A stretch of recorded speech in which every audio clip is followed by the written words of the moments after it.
देवी जगन्माता जय जय देवी जगन्माता देवी जगन्माता जय जय देवी जगन्माता देवी जगन्माता जय जय देवी जगन्माता देवी जगन्माता जय जय देवी जगन्माता देवी जगन्माता वरशक्ति देवी जगन्माता देवी जगन्माता परशक्ति देवी जगन्माता देवी जगन्माता वरशक्ति देवी जगन्माता देवी जगन्माता परशक्ति देवी जगन्माता देवी जगन्माता जय जय देवी जगन्माता देवी जगन्माता जय जय देवी जगन्माता जय जय देवी जगन्माता जय जय देवी जगन्माता जय जय देवी जगन्माता जय जय देवी जगन्माता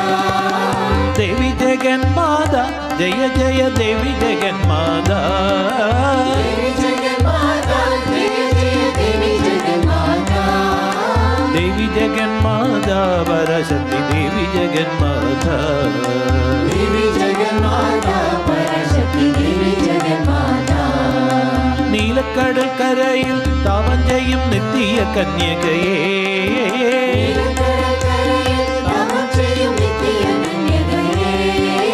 നീലക്കടൽ കരയിൽ താവം ചെയ്യും നിത്യ കന്യകയേ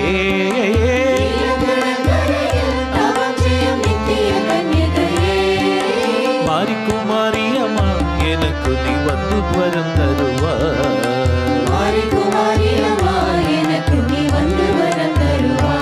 അമ്മ മാരിക്കുമാരിയമ്മ എനക്കു നീ വന്നു വരം തരുവാ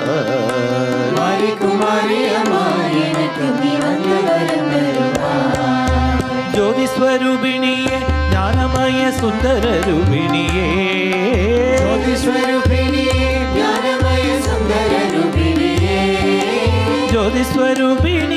ജ്ഞാനമയ സുന്ദര രൂപിണിയേ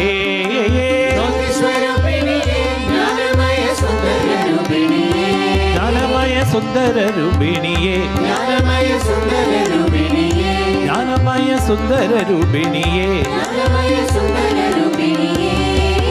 ജ്യോതിസ്വരൂപിണിയെ ജ്ഞാനമയ സുന്ദര രൂപിണിയേ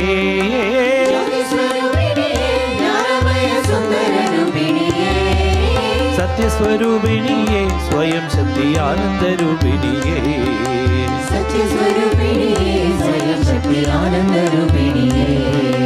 സത്യസ്വരൂപിണിയെ സ്വയം ശക്തി ആനന്ദരൂപിണിയേ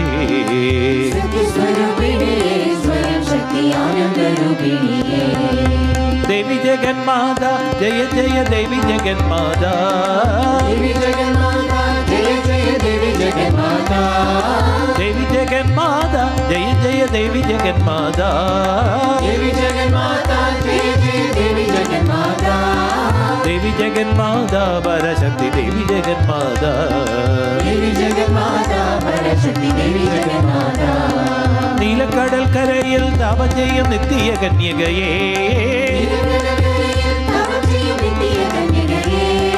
മാരിക്കുമാരിയമ്മ എനക്ക് നീ വന്നു വരം തരുവാ ജ്യോതിസ്വരൂപിണിയെ ജ്ഞാനമയ സുന്ദര രൂപിണിയേ ജ്യോതിസ്വരൂപിണിയെ ജ്ഞാനമയ സുന്ദര രൂപിണിയേ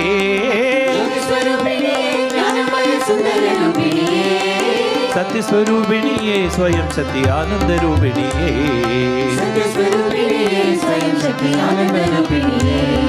സത്യസ്വരൂപിണിയെ സ്വയം ശക്തി ആനന്ദരൂപിണിയേ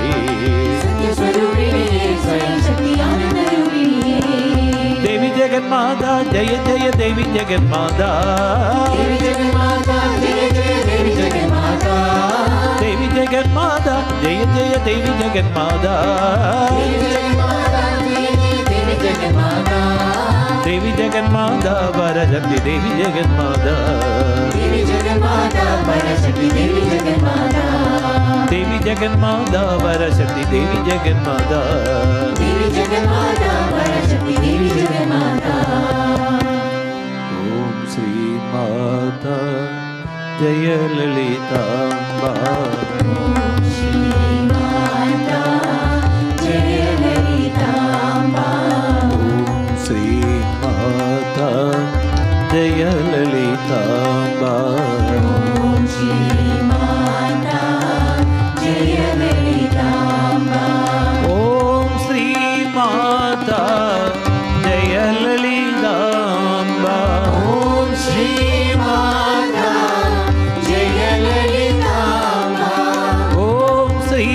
Mata Jaya Lalitamba. Om Sri Mata Jaya Lalitamba. Om Shri Mata Jaya Lalitamba. Om Sri Mata Jaya Lalitamba. Om Shri Mata Jaya Lalitamba. Om Sri Mata Jaya Lalitamba. Om Shri Mata Jaya Lalitamba. Om Sri Mata Jaya Lalitamba. Om Shri Mata Jaya Lalitamba. Om Sri Mata Jaya Lalitamba. Om Shri Mata Jaya Lalitamba. Om Sri Mata Jaya Lalitamba. Om Shri Mata Jaya Lalitamba. Jaya Lalitamba. Jaya Lalitamba. Jaya Amritamba. Jaya Amritamba. Om Sri Mata Jaya Lalitamba. Om Shri Mata Jaya Lalitamba. Om Sri Mata Jaya Lalitamba. Om Shri Mata Jaya Lalitamba. Om Sri Mata Jaya Lalitamba. Om Shri Mata Jaya Lalitamba. Om Sri Mata Jaya Lalitamba. Om Shri Mata Jaya Lalitamba.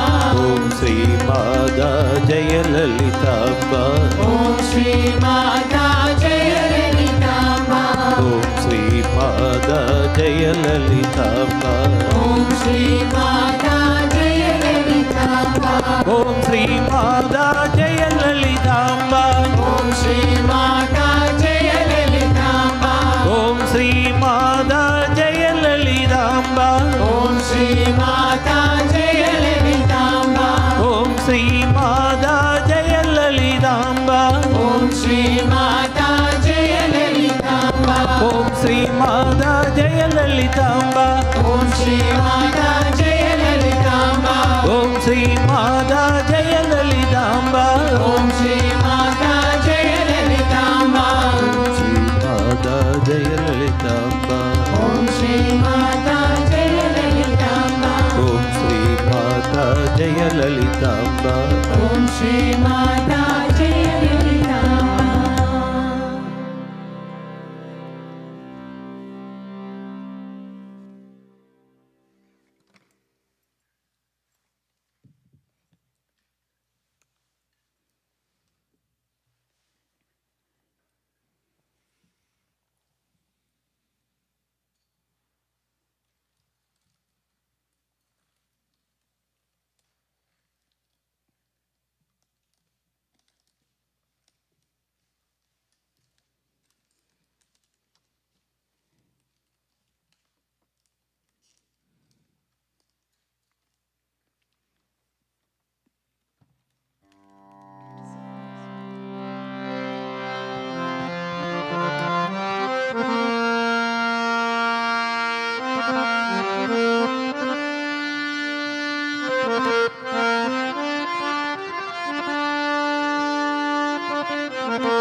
Amriteshwari Mangalam Pranavada Mukti Prade Mangalam Bhuvaneswari Mangalam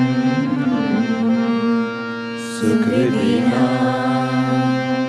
Ekaswari Mangalam Abhideshwari Mangalam Pranamada Mukti Prade Mangalam Bhuvaneshwari Mangalam Sukridina Ekaswari Mangalam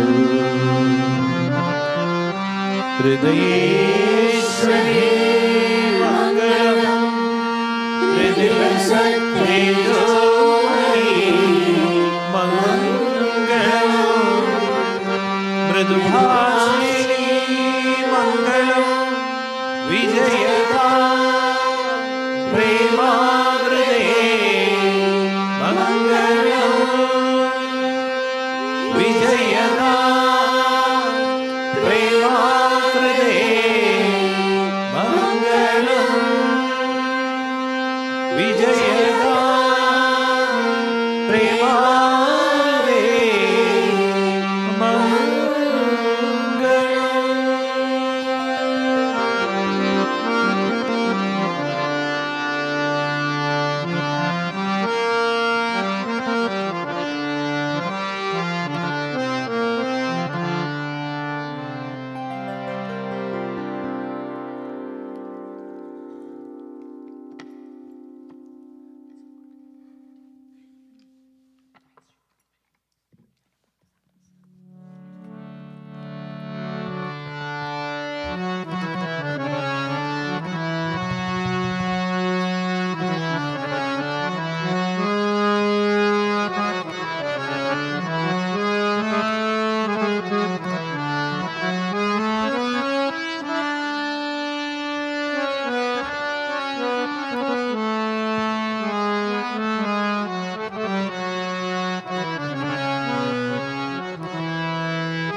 प्रेम रसामृत वर्षिणी माता अमृतानंदमयी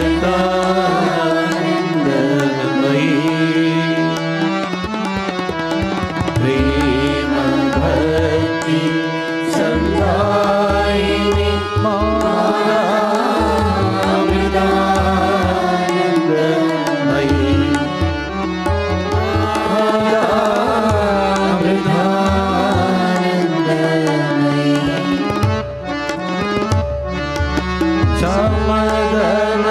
समदमदायिनी मनलयकारिणी अमृतानंदमयी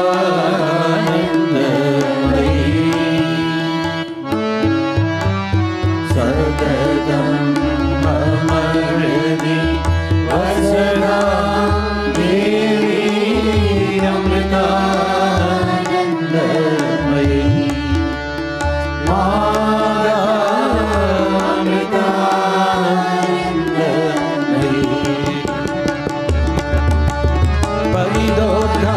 निरंतर हृदये अमृतानंदमयी परमहंस पदनिलये देवी अमृतानंदमयी माता अमृतानंदमयी हे जननी जनि मरण निवारिणी अमृतानंदमयी हे सृजन परिपालिनी जयदा अमृतानंदमयी माता अमृतानंदमयी सुरजन पूजित जय जगदम्बा अमृतानंदमयी सहज समाधि सुधन्य देवी अमृतानंदमयी माता अमृतानंदमयी माता अमृतानंदमयी माता अमृतानंदमयी ओम जय जय जगज्जननी वन्दे अमृतानंदमयी मंगल आरती माता भवानी अमृतानंदमयी माता अमृतानंदमयी माता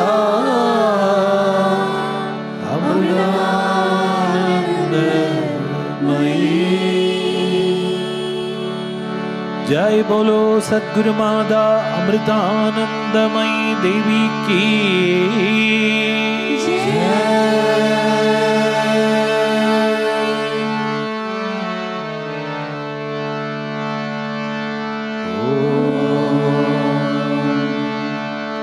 असतो मा सद्गमय तमसो मा ज्योतिर्गमय मृत्योर्मा अमृतं गमय ॐ शान्ति शान्ति शान्तिः ॐ लोकाः समस्ताः सुखिनो भवन्तु लोकाः समस्ताः सुखिनो भवन्तु लोकाः समस्ताः सुखिनो भवन्तु ॐ शान्ति शान्ति शान्तिः ॐ श्री गुरुभ्यो नमः हरि